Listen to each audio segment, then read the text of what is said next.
Hey folks, how you doing? This is my next video. This is the one where I'm going to probably make it pretty short. This is the video I want to show folks where I basically substantiate my determination of the Earth's galactic flight posture. This is only the Earth's posture within our own galaxy.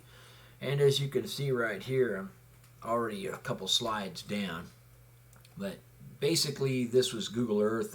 I already plotted the galactic plane, and because you can't take basically the circle tool in Google Earth and run it all the way down to the center of your equator. This is the farthest I can go from one side down toward the center. So basically what it does is it still gives you kind of like this belted area, and it almost looks like the tropics.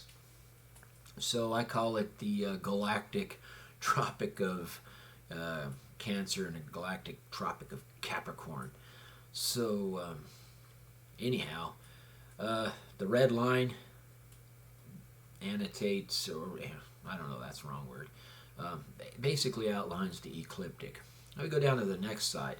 The next slide is, I know I said side, my bad. The next slide is where we have to determine what the Earth's degree of tilt is, or its galactic flight posture is in relation to the galactic plane. So we can see that my yellow lines indicate the galactic plane, and this is what I concluded on two things that I did. One day I went out in my driveway when I lived in Spanaway, and I shot an azimuth, and the azimuth and everything that I shot in relative to the galaxy as I could see it on that particular morning, very early in the morning, before BMNT, which is, I took the photograph before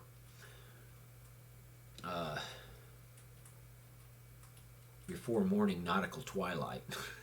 before. So it was still dark out. Anyway, my azimuth was only 1 degree different than basically the direction that I determined based off of David Morrow's photograph of the galaxy as it's set behind Mount Rainier from his observer position as Sunrise Point. The nice thing about things like that is I know where Mount Rainier is, and it helped that first of all, he didn't have to tell me he was at Sunrise Point necessarily, and he didn't have to tell me he was at Mount Rainier. I looked at the photograph and I was like, that's Mount Rainier. That's how well we know it, right? Unlike other photographs of the galaxy where you're like, where the hell is this? I have no idea. That's a cool rock right there. I have no idea where the hell that is, and they didn't tell me where they were when they photographed this picture, so it's going to be kind of hard. There's a lot of places on the planet you could go to, right? So you got to kind of narrow it down to some degree. Well, no narrowing down necessary for Mount Rainier. Okay.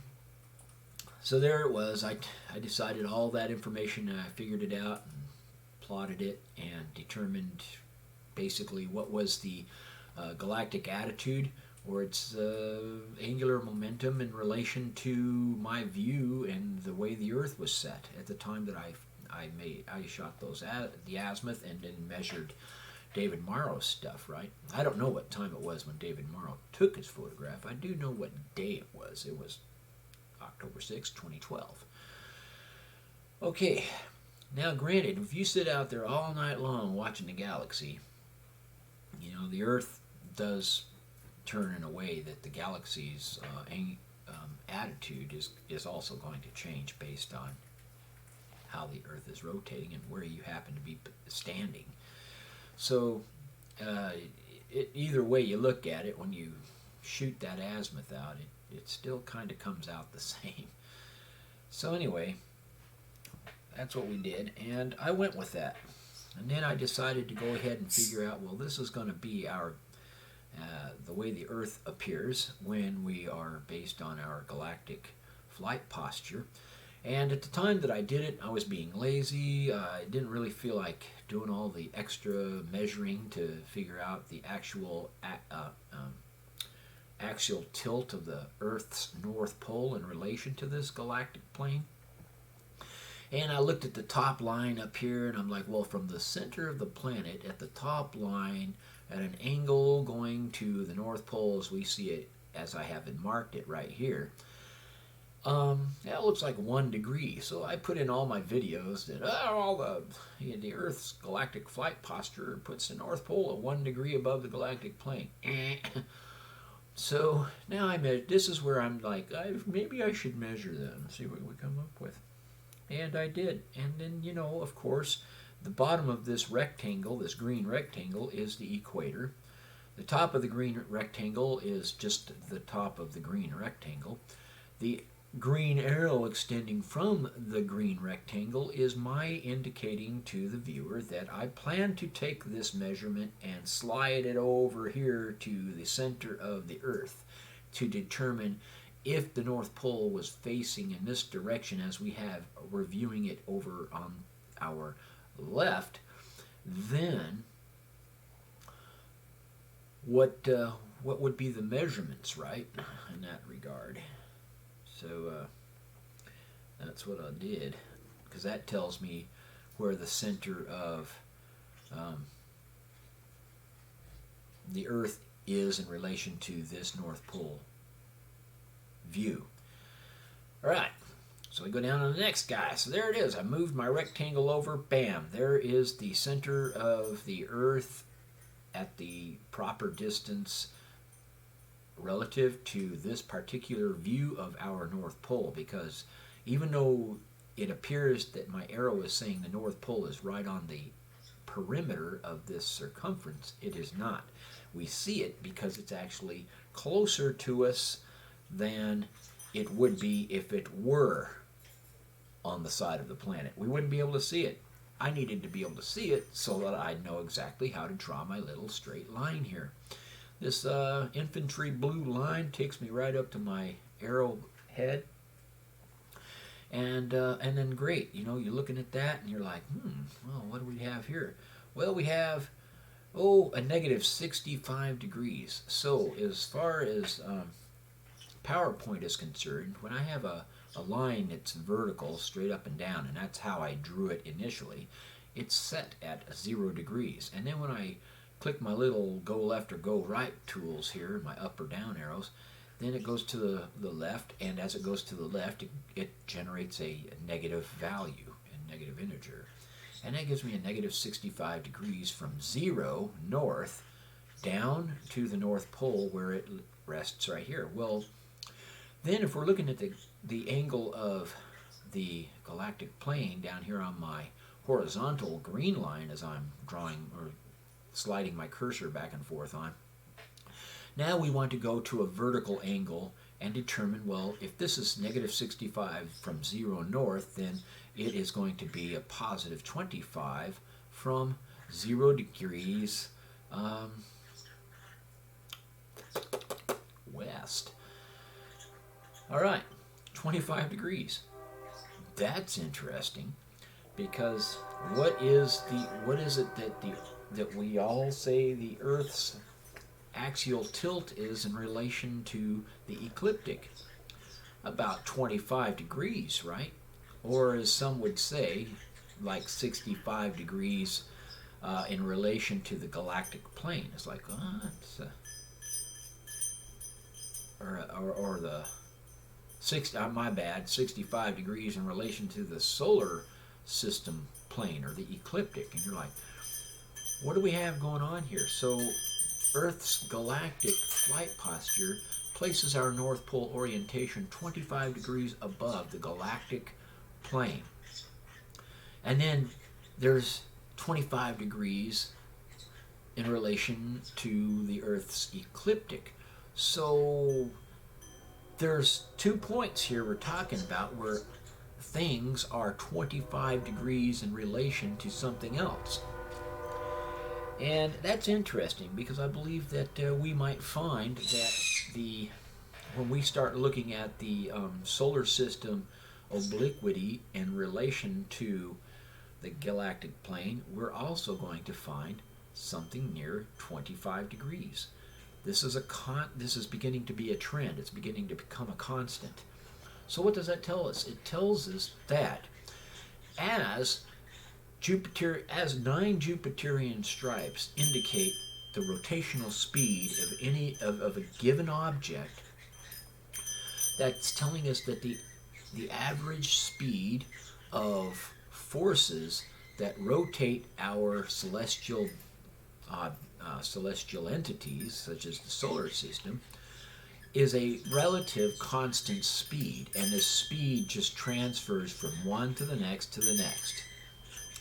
So 9 Jupiterian stripes basically means that the rotational angular momentum of any object is going to be approximately 25 degrees in relation to the force that's driving its rotation. Possibly.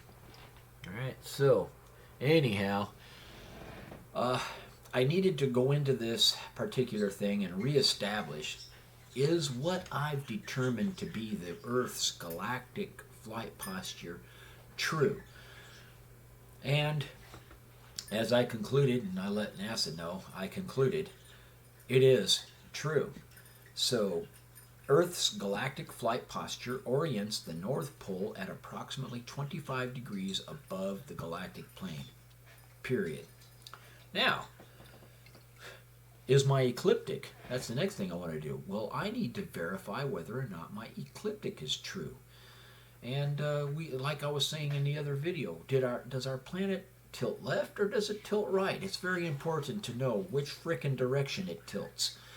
And you see both on the internet, and it's like, okay, one of you is frickin' wrong and one of you is frickin' right. Well, which one is who?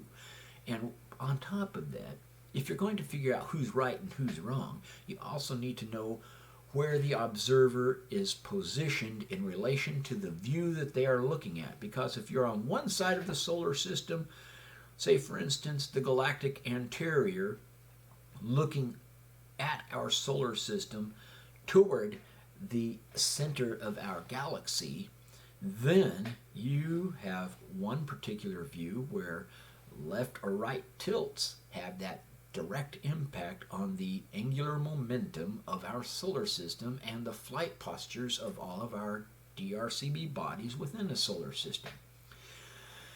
However, if you are on the galactic interior, looking toward our looking toward our solar system, looking out beyond the galaxy, away from the center of the galaxy, you know, the axial tilt left or right has a major impact on the angular momentum of our solar system in relation to the galaxy.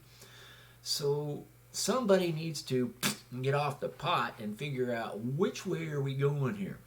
So in reality, is our Earth, well, we know what the Earth is doing. The Earth is at 25 degree angular tilt in relation to the galaxy, period.